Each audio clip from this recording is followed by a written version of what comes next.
Hey everybody, I'm Nikki, and today I want to talk a little bit with you about the spiritual police. So, if you've been around this community for a while, I'm sure you've seen them or had a challenging or difficult experience that's probably kind of stuck with you. And if you're new here and you're not sure who the spiritual police actually are and what they're doing, let's just take a minute to kind of clarify that for everybody real quick. So, these are basically individuals within the spiritual community who believe it is their job to go around and tell everybody else what they're doing right or what they're doing wrong in their practice. Now, this advice is usually unsolicited, and in my experience, it hasn't always been correct. So, while I definitely agree that sometimes, a little advice or guidance can be extremely helpful, the negative condition is that these particular individuals are actually trying to impose their own views, guidelines, or ideas onto other people.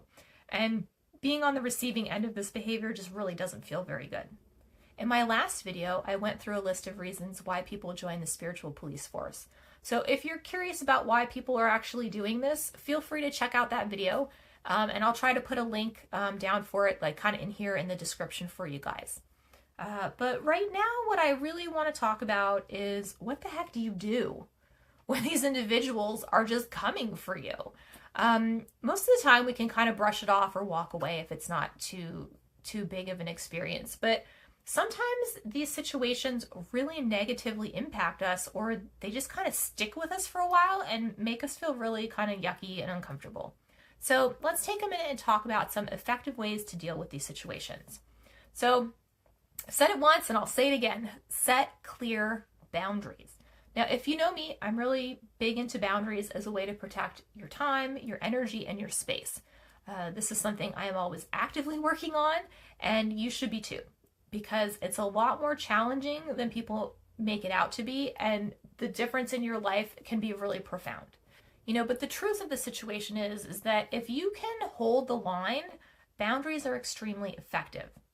So with boundaries, it's always important to set them very clearly and neutrally, right? As much so as possible. If you find yourself in a situation maybe like this where you need to, set some things with some people, let's talk about kind of maybe a basic example that you could use. So, for example, say someone is trying to just impose their spiritual beliefs on you.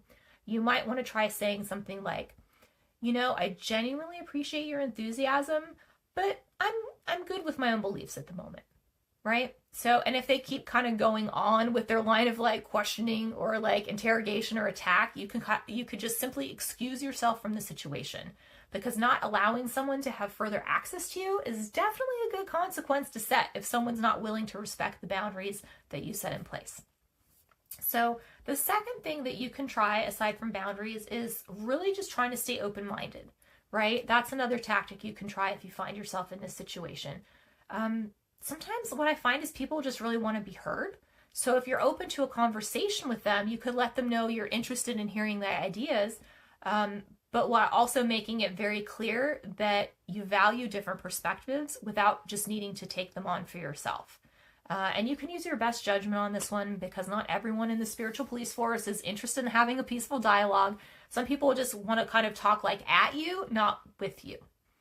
The third thing that I would maybe suggest that you try is that you could try to very gently educate them in places you see them like making some kind of mistakes or even major mistakes, right?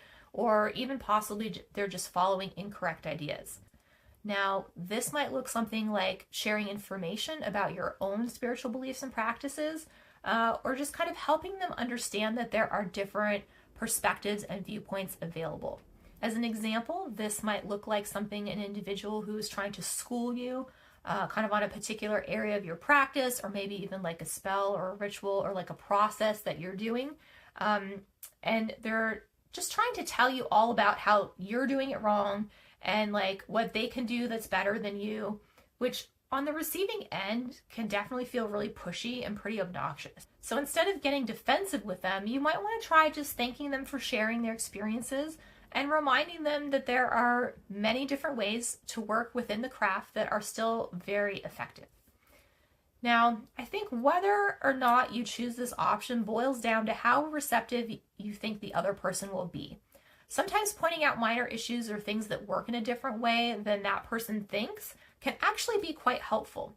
But if somebody's not open, I think it's better to just walk away and just sort of let them sit in that space, because it's not your job to change anybody's mind, especially if they've already closed it to all other ideas and possibilities, right? So be mindful of that when you are considering your options. Another great tactic in this situation is to just simply redirect the conversation.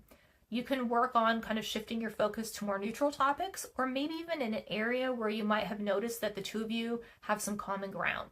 So that way you can try to avoid getting caught in the middle of what could possibly turn into like a really heated conversation that you weren't interested in having in the first place.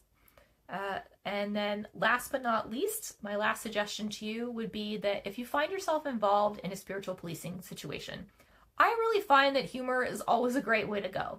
Sometimes the lighthearted joke or comment can kind of just diffuse the situation a little bit, and it sends the message that you're not interested in continuing on this path. It also shows that you're just kind of comfortable in your own beliefs and you're not really looking for any advice at the moment. It's a great way to just create an opening to kind of like segue into a different, conversation that you have. Or you could even use this to initiate an opportunity that allows you to step away from the individual on a good note. So kind of to bring all of these things together, getting caught in situations where someone's telling you how to do something, being strong-armed by another individual who's trying to tell you that you're wrong, or having someone embarrass you in front of others can be really overwhelming and difficult to deal with. So I think it's important to really remember who you are and stay firmly rooted in your practice and your beliefs. Even something, as simple as just acknowledging what's happening in the situation can help you find the strength to deal with it more effectively. So I hope everything I've shared with you today about how to handle being policed has been helpful, and that you have some ideas in your back pocket to really utilize if you get caught up in one of these situations. So that's all I have for you on this topic today. If you're interested in seeing more like-minded videos, please subscribe to my channel and feel free to give this video a little thumbs up for me. But until next time, I wanted to thank you guys so much for watching and for supporting me, and I hope that you all have a very beautiful day.